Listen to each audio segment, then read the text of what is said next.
Okay, so if you go to Google and type how to learn cybersecurity, you are going to get at least 288 million links, and they will be talking about how you can start your career in cybersecurity. Okay, so somebody will say, okay, start from encryption. Someone will say, okay, start with ethical hacking. Somebody else will come, they will say, start with product certification. Another people will come, they will talk about product development, programming, start with networking. So these are various thoughts which are going on, and people are describing how one can learn cybersecurity and kickstart their career from their own perspective, how they have eventually learned and what they believe it is going to start the career. However, if you look at the requirement from the industry and the engineers which are available in the market, this is the situation. And trust me, the situation for even the experienced professional is not very good. So you know everything, you are a senior professional, then all of a sudden you will see that people are not talking about artificial intelligence, machine learning, blockchain. And then you look back and then realize, okay, I have acquired so much of knowledge, and this again I'm chasing something new, right? So this is what it happens. So the expectation of the industry and the engineers which are passing out from various colleges and learning this domain in bits and pieces, correct? So the folks who are very good academically and they are able to communicate well and they are able to express their thoughts well, they have the first say in the job. So they are getting selected, but majority of them are struggling for the employment. Not because they do not know what to do, but how much I should know, how much effort I should be able to put, that I will be able to get into this domain, right? Just remember a couple of years back when people are talking about software engineers. Now as a fresher, you are confused and you want to know, like, shall I go ahead and learn C++ or PHP or Python or .NET or Java? The situation is not much different for cybersecurity as well. I mean, when you want to get into this domain, there are so many options, too many options to confuse you, right? So the fundamental level, in order to start your career in cybersecurity, what we suggest is, our thought process is, you need not have to learn one particular technology. So this image you can very well, familiarize yourself. So nowadays we are talking about, that means is that you have to acquire multiple skills and make sense out of this entire concepts in order to go to the next level in cybersecurity. So you cannot say I only know encryption and I will be good. You cannot say I only know networking, I'm good. And you cannot say that I only good at firewall or certifications I have done or ethical hacking, right? Or cloud security and I am good at that, right? So you have to acquire multiple skills in certain portions and then gradually move to step 2 and step 3 from there onwards. So you have to start from the very fundamentals of each and every components and then move level by level and enhancing your skills by learning all those technologies. Another fundamental what we're trying to tell in the industry as a Purple Synapse, and this is, as you can see here, is a trademark, right? So this is trademark by Purple Synapse, because we believe cybersecurity is not a problem that has to be solved. Think like that. I mean, you have problems like food delivery. So you have solutions like Zomato, Swiggy. So you order and these guys will come up, pick up your order and deliver it to your home. So you have a problem that who is going to deliver me the food at certain time, and somebody has solved the issue.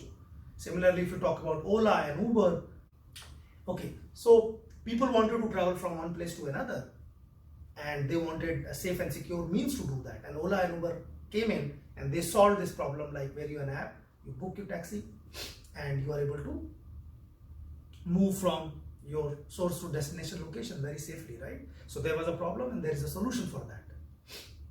Google is another solution. You have a lot of information which is available on the internet and you want some company to gather all that information and sort that information for you so that you get on the very first page the most relevant information, so that you don't have to go multiple pages to find out what is relevant for the kind of search which you are trying to do that, and they are improving on top of it. So there was a problem and a solution. But cybersecurity is not like that. Cybersecurity is more like a game, like a chess, right? You make certain move, you learn certain technologies, and then the hackers, the people who want to make damage to you, they will move another, they will make their move, and then based on that you have to decide your third move.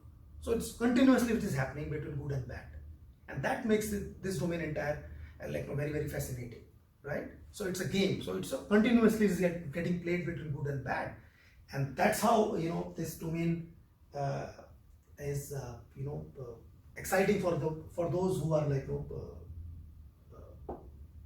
get into this particular field, and also for those who are actually like us, who are already in this domain for close to 20 years now, still feel very, very passionate and feel good about trying to learn more and more things into this domain. Why? Because the other side is also playing. So you have a problem and a solution, but in cybersecurity there is nothing like that. You do not know what product you are going to develop next, because you do not know where the hackers are going to attack. Correct? One of the things which I tell in my classes is, this is the only field where you don't decide what you are going to learn next. You don't know what is the next technology I am going to learn in the next 5 years, what I'll be certifications or what all tools which will be sold in the market. I have no idea, because that will be decided by the hackers. Hackers, or you can say any malicious organizations who want to damage your infrastructure or your data, who want to steal the information. Based on their response, you create your next solution. And once the solution is designed, everybody learns that. So you need developers who will create that product. You need salespeople who will sell that product. You need implementation engineer who will implement that product. And then a lot of certification will get into the market. So this is the way this domain works, So we have to understand from this particular, understanding. Now coming back to Purple Synapse philosophy, the way we want to share our knowledge, and we want to talk about various technologies. So where to start? The idea is you have to acquire a lot of skills. You need blue skills. Okay, so defensive skills, because your data is there. As I told you, there is a machine and data is getting transferred. You need to protect that information. So you need blue skills, protection side. So a lot of tools which are in blue sides are firewall, IPS, antivirus, URL filtering. These are the products which are available, and then there are many more, many solution, anti-bot, and you have endpoint, malware detection and everything else, and then the list goes on. Like SIEM is also come here.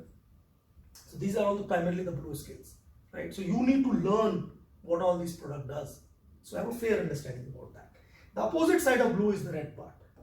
By the way, you mix red and blue, you get purple. That's purple. Okay, so you learn attack and defense both at the same time, so that you do your job better. If you are a blue skill guy, you do your job better because you also understand the red skills part. Similarly, if you are a red skills, you understand the blue part, right? So what are the skills which are available? Primarily is VEPT.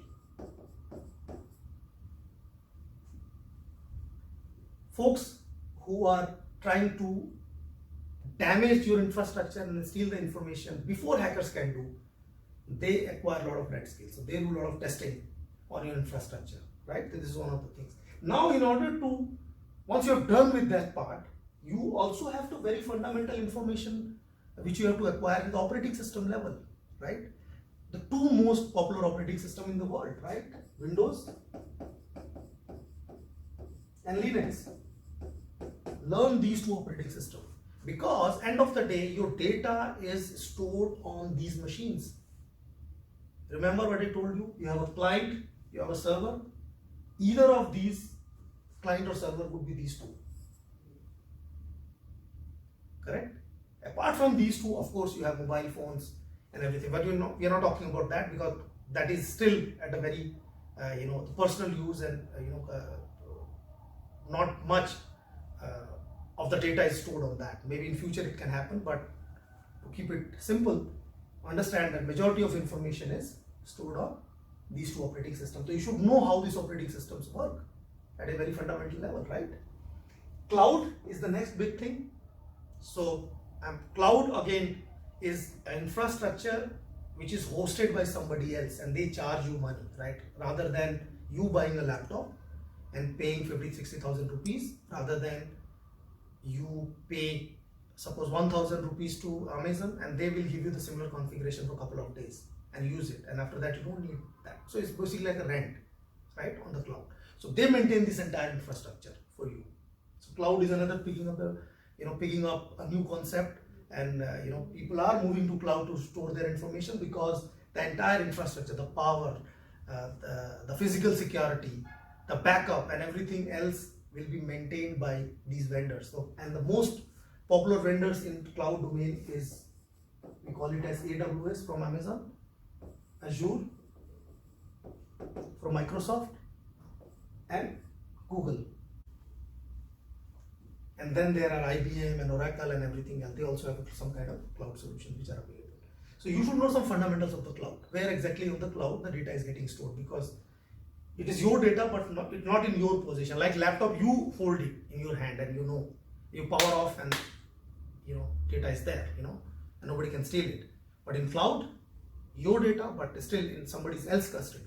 So something like that. So these concepts are very much required. Now talk about the networking part. Very, very important for all the security folks to understand the fundamentals of networking, because when the traffic moves from source to destination,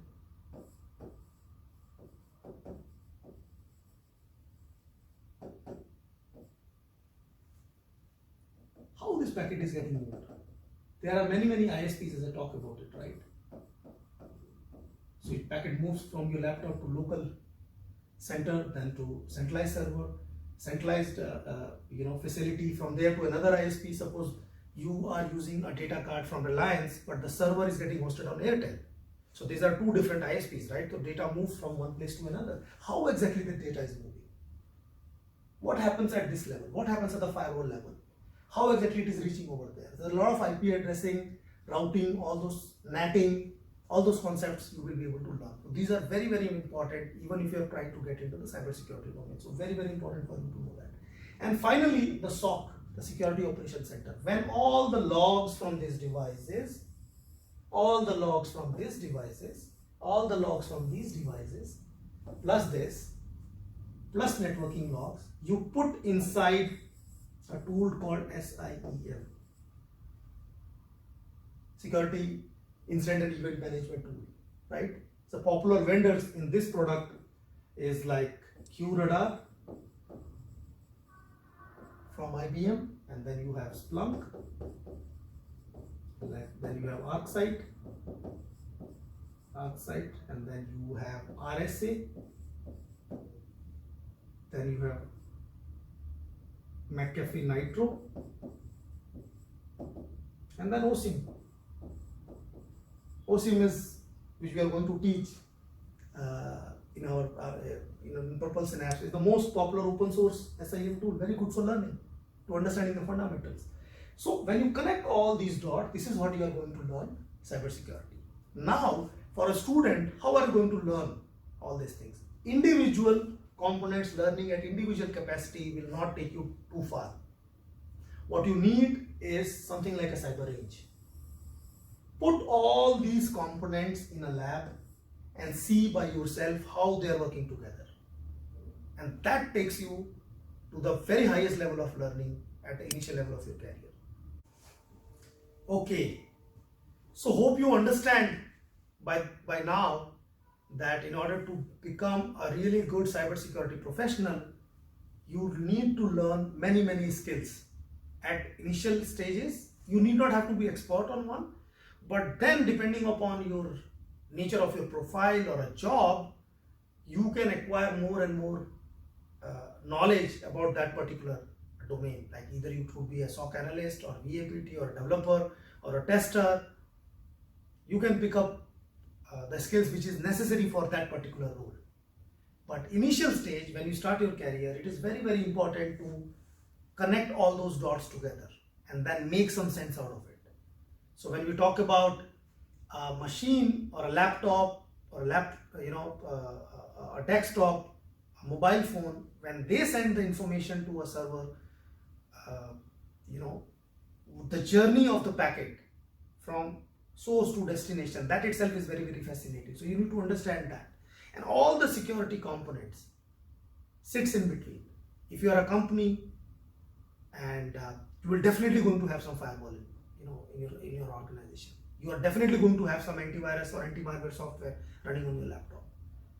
If your organization is pretty big, you are definitely going to use an SIEM solution in your organization. Then you have a team which is going to monitor, configure, maintain on 24/7 basis.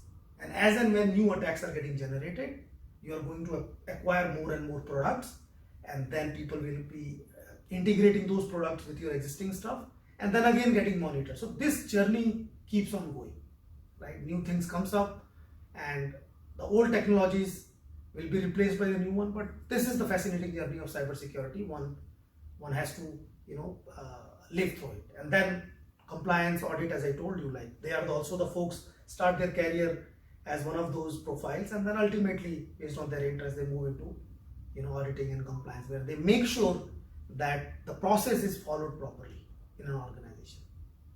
Okay, and as a CISO, or a, you know, the head of an organization who is taking care of the security, you have to make sure that each and everything is working perfectly all right, and no damage has been done to your organization. And even if some damage is going to happen or already has happened, unfortunately, then you exactly know what is the response from your side, right? It's continuous battle, and that's what it makes it fascinating.